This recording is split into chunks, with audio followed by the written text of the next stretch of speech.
Hello everyone, my name is Margarida Lucas dos Santos and I work at Oceano Foundation. Thank you for joining here today for our event, Blue Azores, creating a 3,000 square kilometers fully and highly protected MPA network in the North Atlantic. This event is organized by the regional government of the Azores and Oceano Foundation. We would first like to thank the Portuguese Pavilion for hosting us. We will be together for the next 45 minutes to hear more about this historical achievement of the Azores to establish a new network of marine protected areas covering 30% of Azorean waters.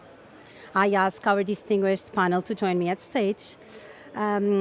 Secretary of State for Environment of Portugal, Emílio Sousa, Bernardo Briti Abreu, Advisor to the President of the Regional Government of the Azores, Michael Bonser, Associate Assistant Deputy Minister of Strategic Policy and International Affairs of Canada, and José Soares dos Santos, Chairman of Oceano Foundation. We will now watch a short video about this impactful achievement.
To start this discussion and for the opening remarks, we have the honor to hear the Secretary of State for Environment, Emílio Sousa, to tell us more about the critical importance of this decision for Portugal.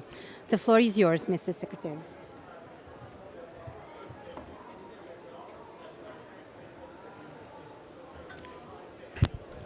Muito obrigado. Muito obrigado. Queria cumprimentar a Fundação I would like to thank you to the Ocean Blue Foundation. Ladies and gentlemen, it is with pride and a sense of responsibility that today, on the penultimate day of activities at the Portuguese Pavilion, here at the COP29, we share an achievement that placed Portugal at the forefront of global marine conservation. The Azores Marine Protected Areas Network represents not only national and European commitment, but also a decisive contribution to global efforts to protect the oceans. Portugal, as an oceanic nation, has a unique responsibility and a historic opportunity. With most of 55% of our exclusive economic zone located in the Azores, we are protecting a maritime territory of almost 1 million square kilometers, rich in biodiversity and socioeconomic potential.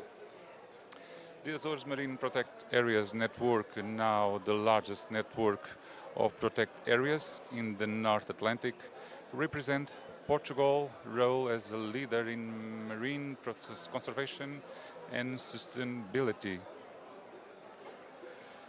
Recently, the Portuguese government has taken concrete steps to establish new marine protect areas. In addition to the one we celebrate today, 2 others joined this network. The Algarve Reef Marine Natural Park Pedra do Valado which includes compensation mechanisms for local fishers, ensuring a just transition. A protected area of the coast of Sintra, Cascais and Mafra, which details will be soon published, will stand as an example for how civil society can drive concrete actions for ocean protection.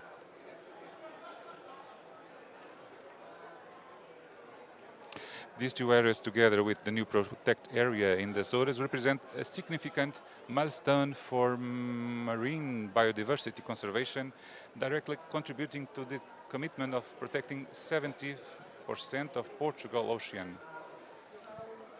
These initiatives are aligned with the National Nature Restoration Plan, but more than a regulatory response, this plan is an integrated strategy that combines biodiversity conservation, solutions that to aim respond to climate change, to promote sustainable agriculture and energy transition.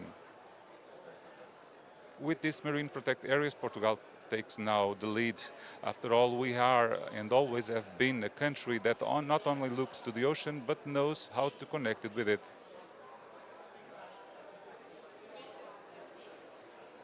In this case that we'll discuss today, the Azores Marine Protected Areas Network is more than a conservative network, it is a direct response to the challenge of our time.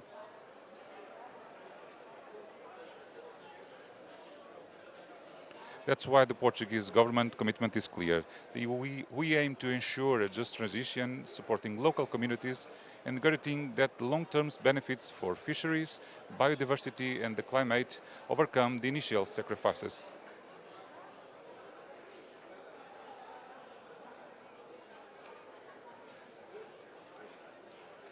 Today, more than ever, the world needs good news, and Portugal brings a clear message.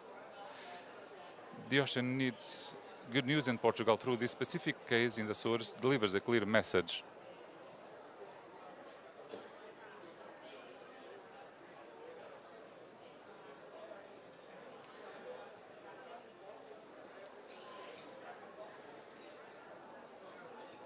The ocean is a primary resource for climate balance, biodiversity and temperature regulation.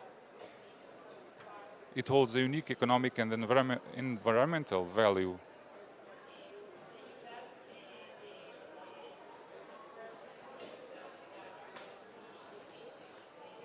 The ocean needs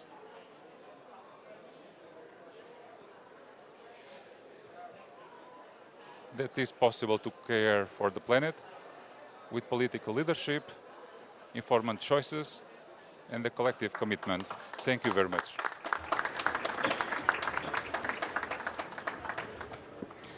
Thank you, Mr. Secretary of State. It was very great to hear about Portuguese commitment on ocean protection, and the other projects beside the Azores also represent the protection of the ocean and are very, very important to reach 30 by 30.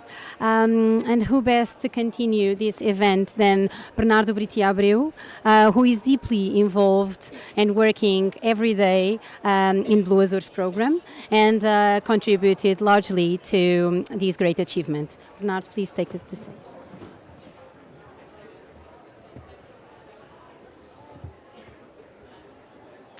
Thank you so much. Good afternoon, everyone. And also in behalf of the President of the Regional Government of the Azores, thank you our coordinators of this event and the Pavilion of Portugal for hosting us.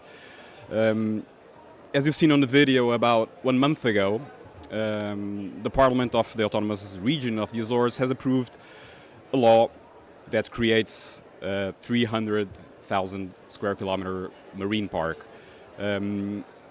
This has been a great achievement, especially for the Azorean people, for the Azores, who showed they have the will and the capacity to protect their ocean and to manage their surrounding waters.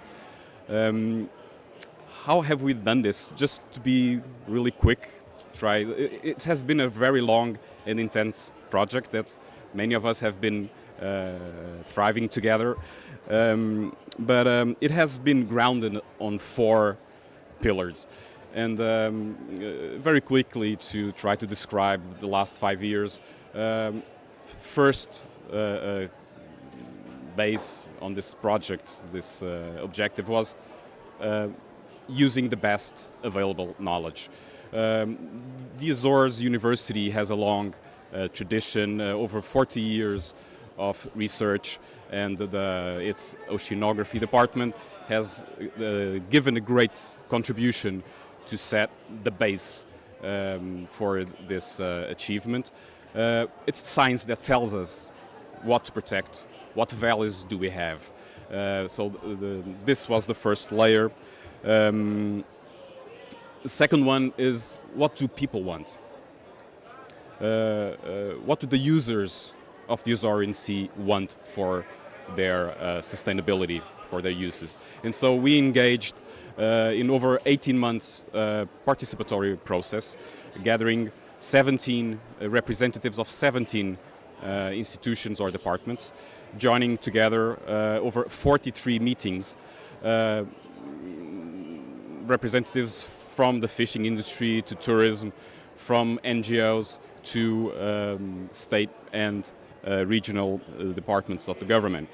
And so it's always normal that you don't get unanimous decisions or solutions that everyone agrees, that everyone feels comfortable. What you need to find is a compromise, and which leads me to the third pillar of this project, which is will, political guidance.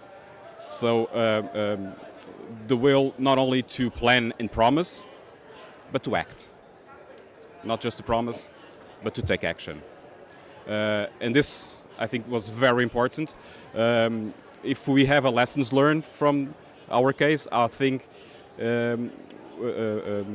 something that worked really well was to have the leadership of the program at the highest level of governance. So this was even a personal objective of the president of the regional government. And this made things doable, because at the highest level of governance, then all the departments that have somehow competences in sea affairs, on fisheries, in environment, they all were rowing in the same direction with specific timelines, with specific orientations. And then the fourth pillar is obviously partnership. I can say it would be very hard for us to be at this stage today without the priceless support of our partners, of the Blue Azores Partnership, the Oceano Azul Foundation, and the Waite Institute, and many other institutions and people who collaborated. There are just so many to number and to identify, but this has been a great endeavor with a lot of people having the same vision. Also important to state that this is just the first milestone. It's an important milestone. It took us 5 years to get here, but until we have a fully managed network, it's still a long way. However, this diploma that was approved, it states very concrete, very strict timelines and steps for the next 3 years. And this includes fisheries restructuring. It includes the management plans, the spatial planment, and it includes the revision of our coastal network. Important to identify that this new network only accounts for the revision of the offshore MPAs. And why we here? Because island regions are actually in the forefront of climate change impacts. We are strictly connected to the ocean more than other communities. We are the first ones to be impacted by its consequences. We are culturally, economically connected to the sea, and our livelihood and our well-being is so linked to a healthy ocean. And so I don't think anyone has a doubt that ocean protection is climate action. And so it makes all the sense that island regions around the world are trying to lead the way in calling out for other leaders, for other regions to follow these steps. And so a 300,000 square kilometer network, we believe it's a great contribution for Portugal to achieve its international goals, being biodiversity or climate action, also for Europe. At a global scale, the contribution, I think it can be, we are setting a blueprint for other regions to follow. Thank you very much.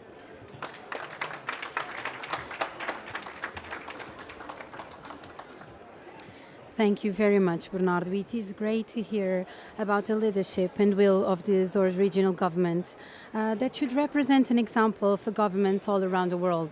To reach 30 by 30 target, we need the commitment of all levels of governments, regionally, nationally, internationally. So that is why we also have the honor to welcome here the representative of the Canadian government, Michael Bonser, to tell us more about the transboundary nature of the large-scale ocean protection in the North Atlantic that will be assured by this network of MPAs. Please, Michael. Either way.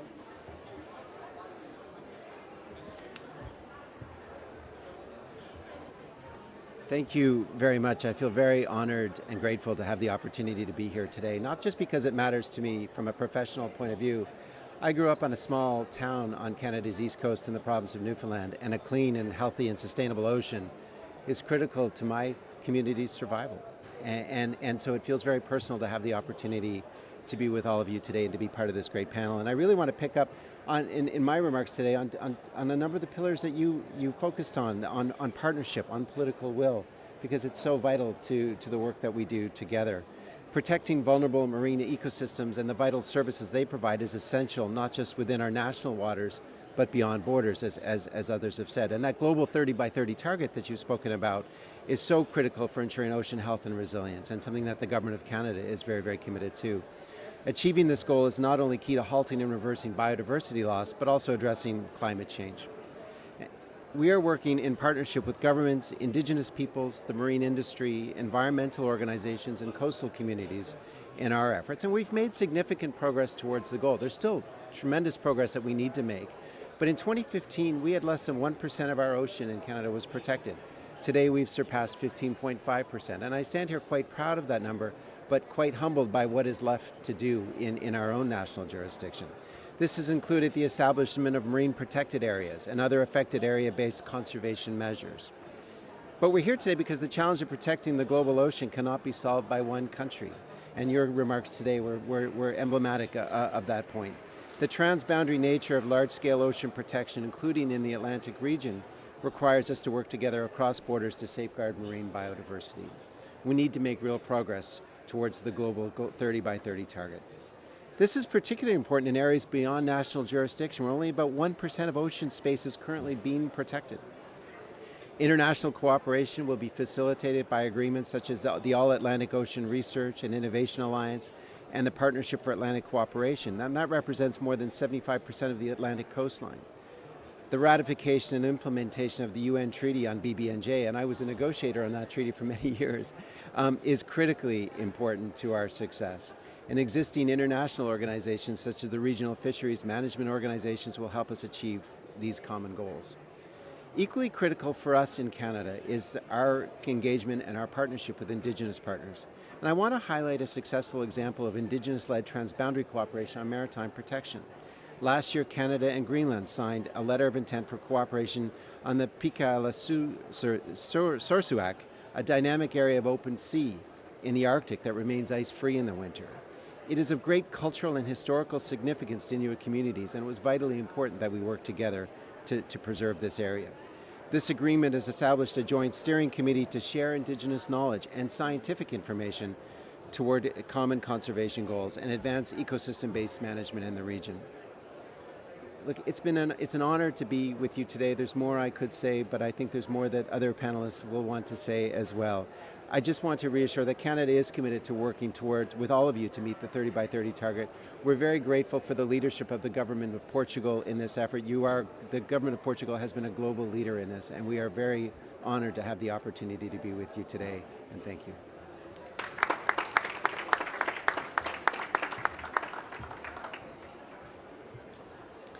Thank you, Michael. It is impressive to hear just how impactful one marine protected area in one side of the ocean can be and in the other side of the Atlantic. So, it is also great to understand that this commitment needs to be from governments all around the world. And for me personally, who works daily to communicate the Blue Azores program, is very emotional and very hopeful that we can hear your example too.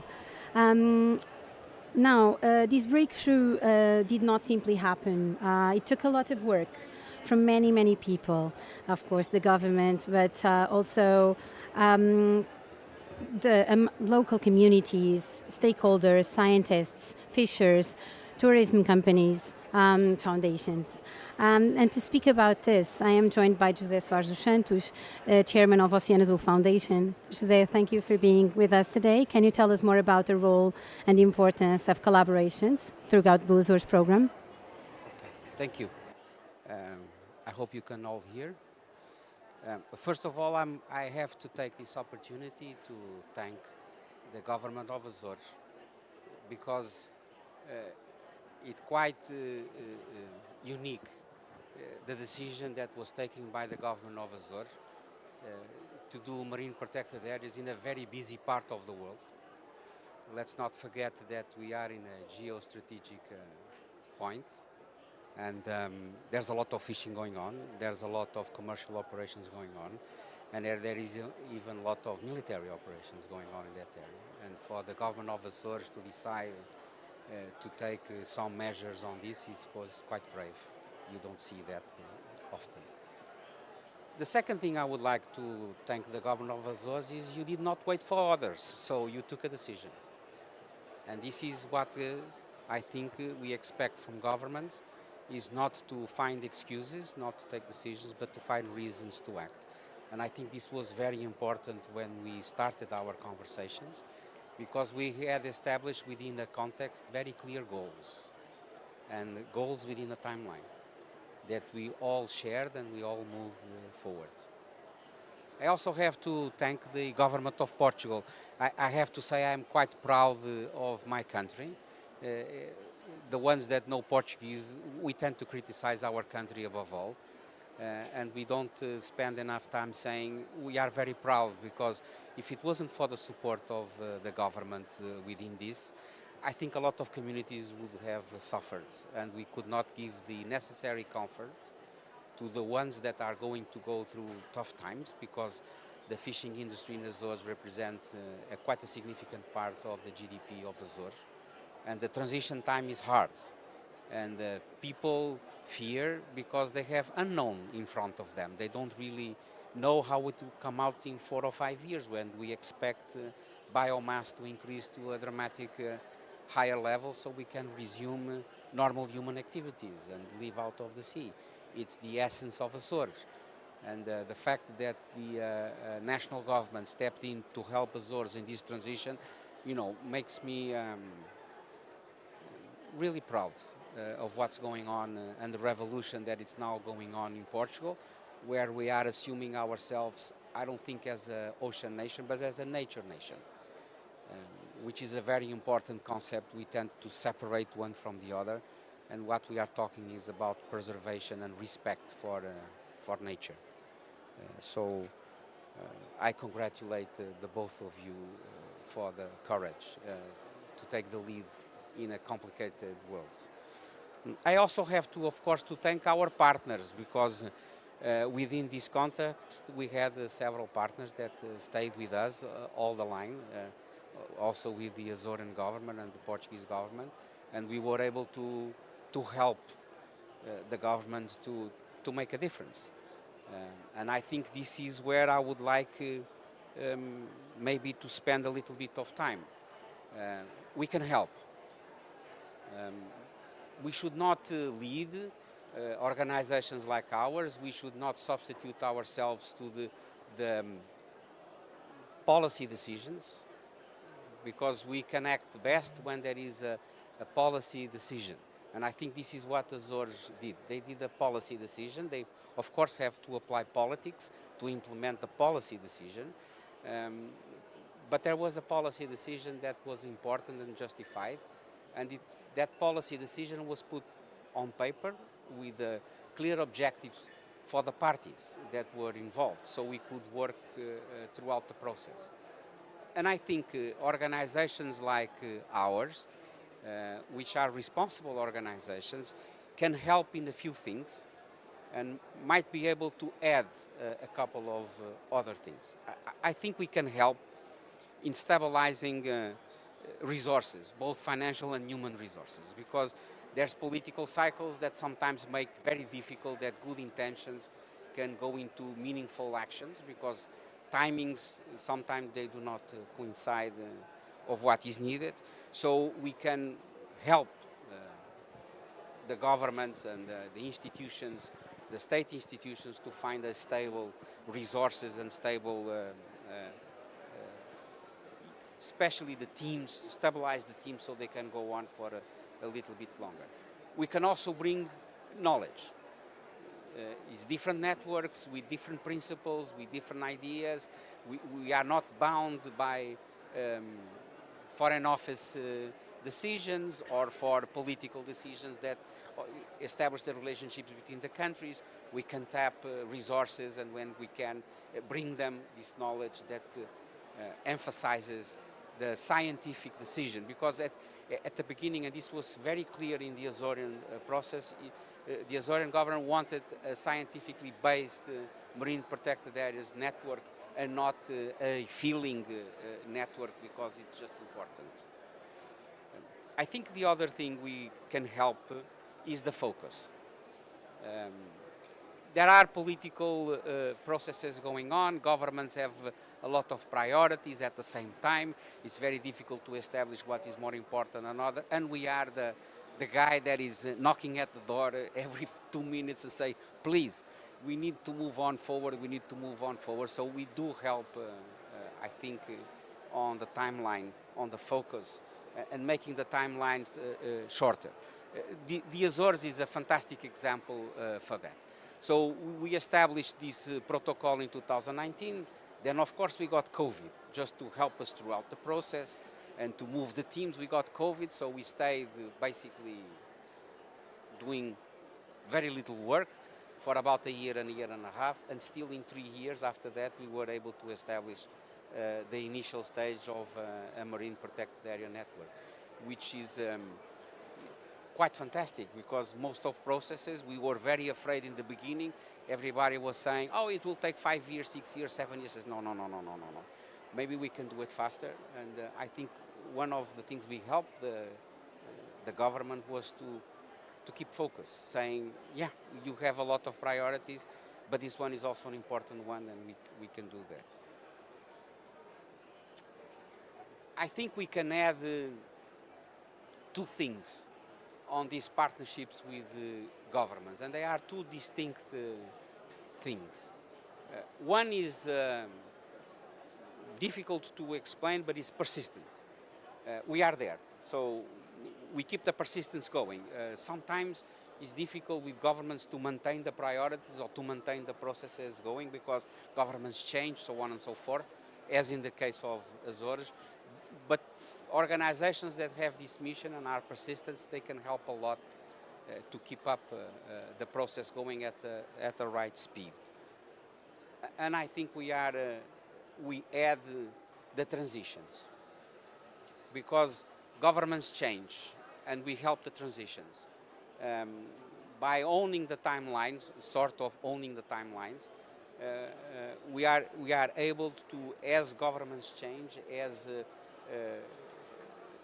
people that in relevant places change, new teams coming in from the government, we are able to keep the memory, and we are able to keep the work moving forward.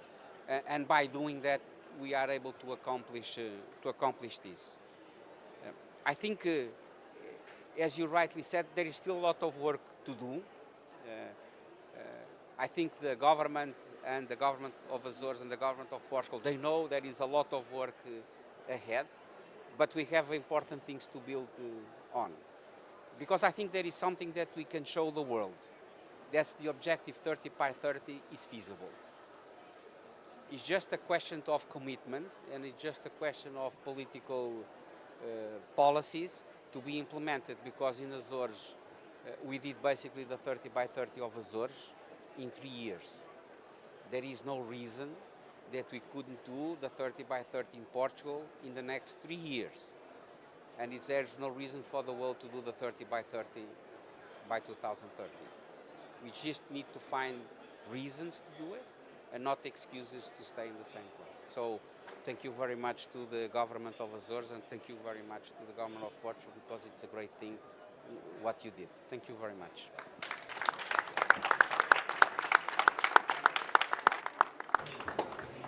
Thank you, José, for providing us with a glimpse of so much collaborative work and dedicated efforts over the last years that brought us here.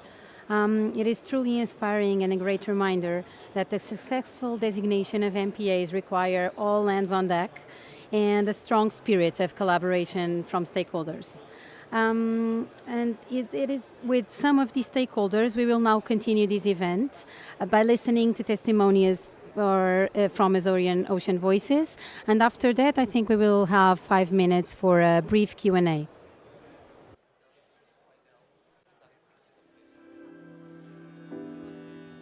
Há muita falta de peixe.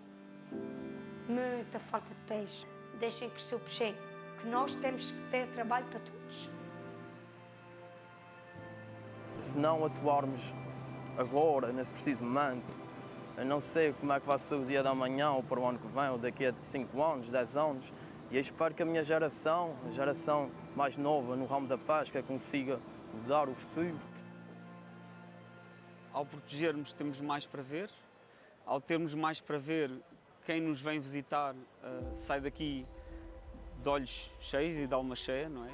E são essas pessoas que depois vão passando de boca em boca o que é mergulhar na região. A partir do momento em que parámos a caça à baleia e passados há 40 anos, faz para o ano 40 anos, nota-se uma diferença enorme. Em todos os sentidos. Felizmente, cada vez mais baleias, também golfinhos. Somos realmente um caso de sucesso nos Açores.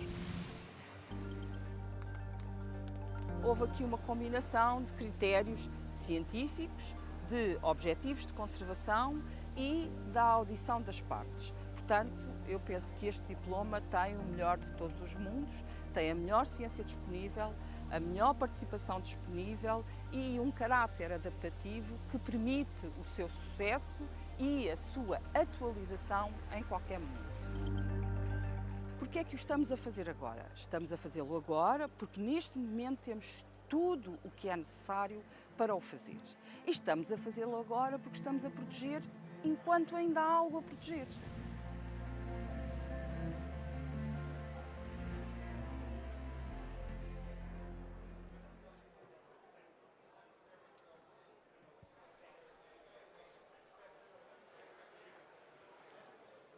Good morning, or good day rather.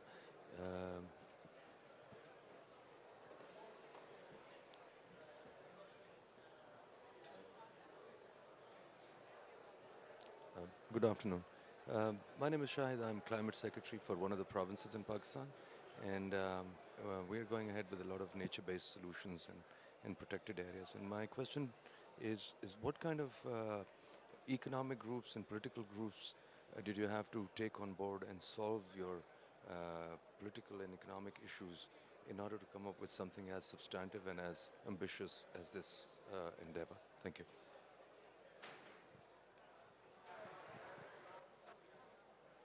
Thank you for your question. Okay. So the stakeholder engagement obviously was very important.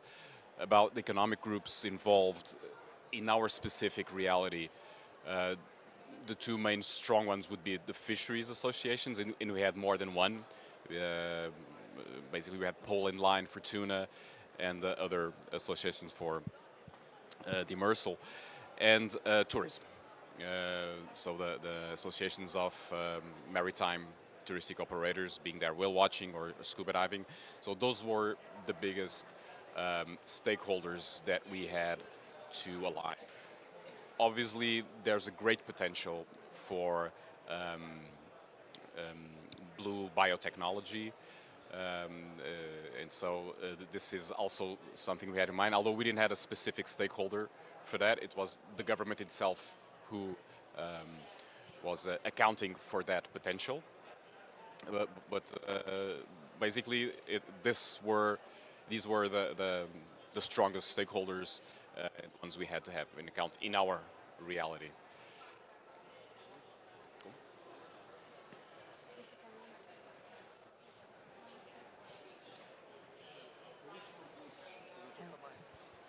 Oh, I thought you asked specifically economic groups. Oh. Excuse me. I mean, you know, the second part of my question was, how did you get all the political stakeholders? These are the economic stakeholders, and obviously they have political clout. But by extension, if there are different kinds of political groups, because that's what we face. You know, we have the economic groups with financial interests and so on and so forth. They of course have then their clout in the political parties and so on and so forth. So did you have any kind of that kind of sort of platform also to interact with the political parties or local political groups, etc.? Thank you. Interesting, the second part of the question, because actually the Parliament of the Autonomous Region of the Azores, actually there is no majority. And so the negotiations are quite important in the political sphere. And I think one of the most important steps was to align public opinion to basically to spread the truth about how important this project, this objective was for the region.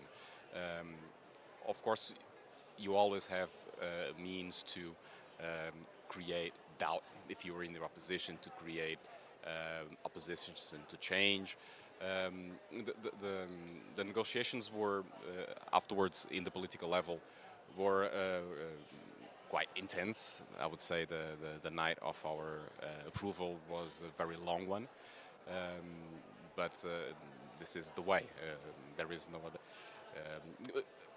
Although in the Azores, I think, in comparison with other regions, there is an alignment in all the society, in all the political groups, that protection needs to be done. It's the way it's done, and who gets the credit for.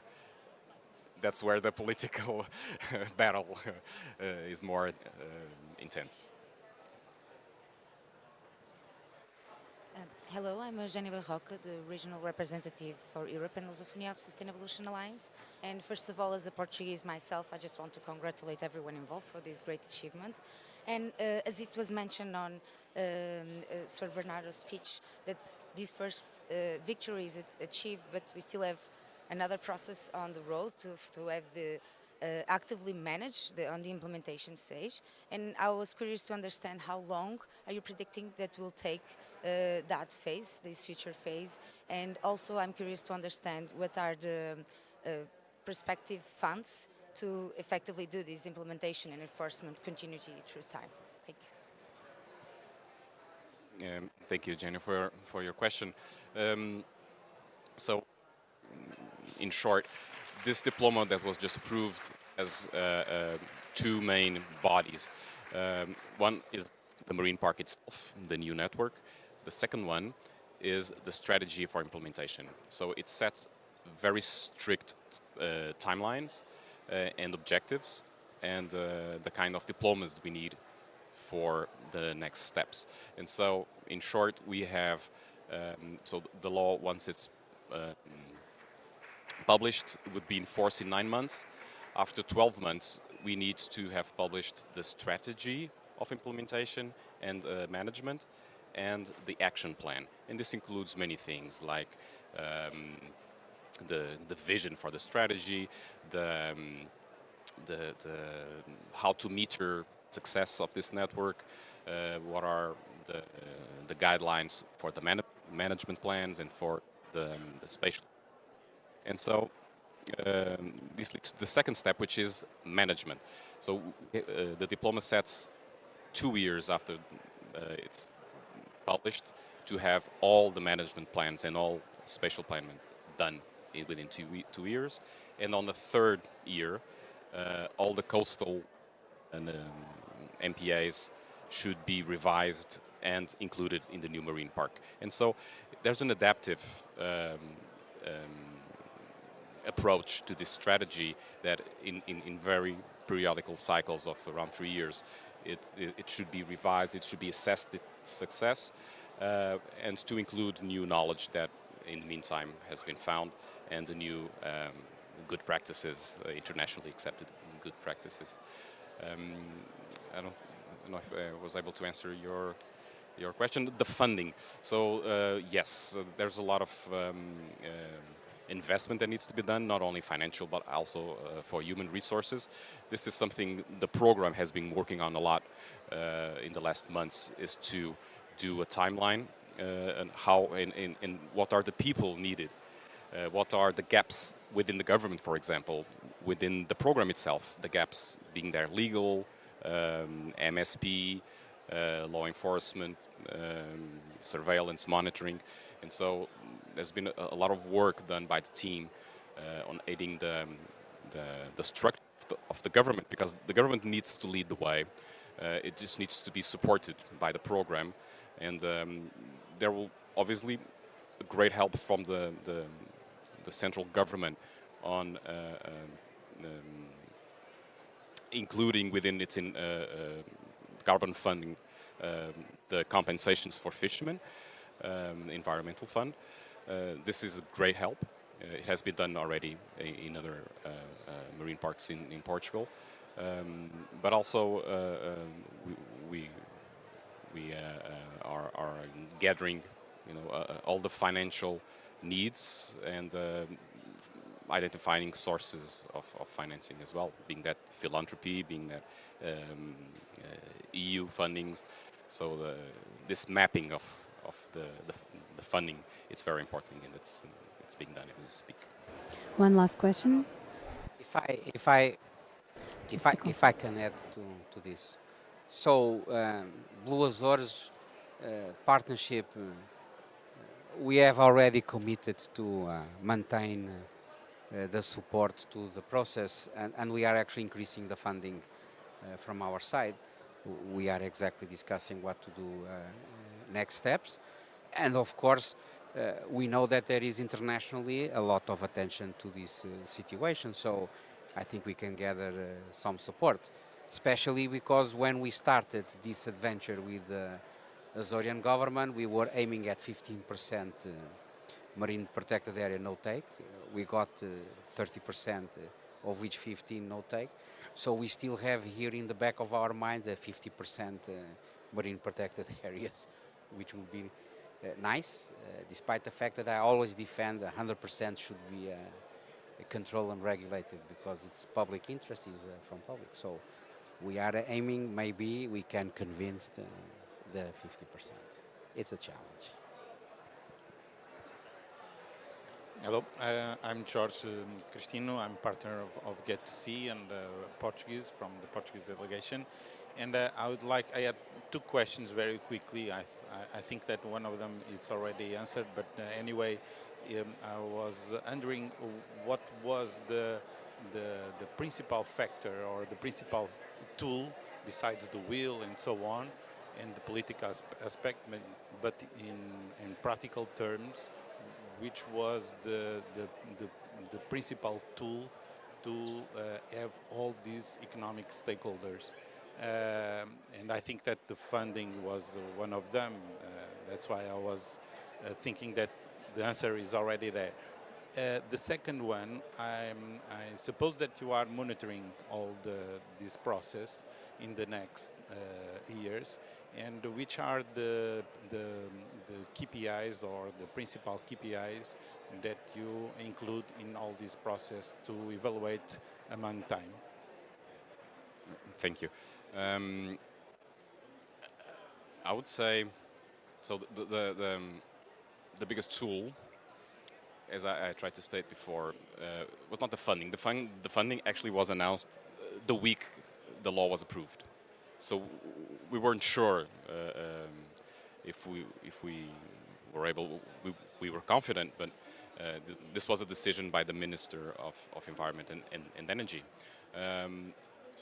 The biggest tool of having everyone together was a common vision within the people of the Azores that something be done, that this needed to be done. The discussion was around how it was done, but everyone was aligned that protection was needed. Not because we were depleted of the resources, but because we had very high resources that we need to account for. Okay? The indicators, it's something that will be defined in the strategy that will be published within a year.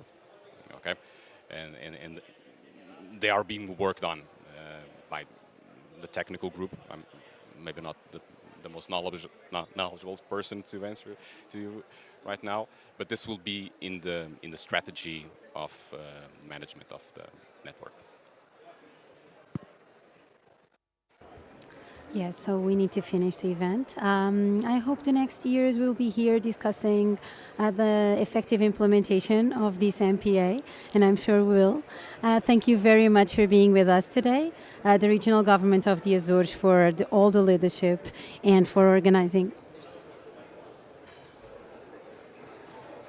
You want to last? We have no time. I'm so sorry. Okay. I was thanking the regional government of the Azores for organizing this event with us, but especially for their leadership, and also Portugal for hosting us in this great pavilion. And thanks to all the speakers and you all for attending.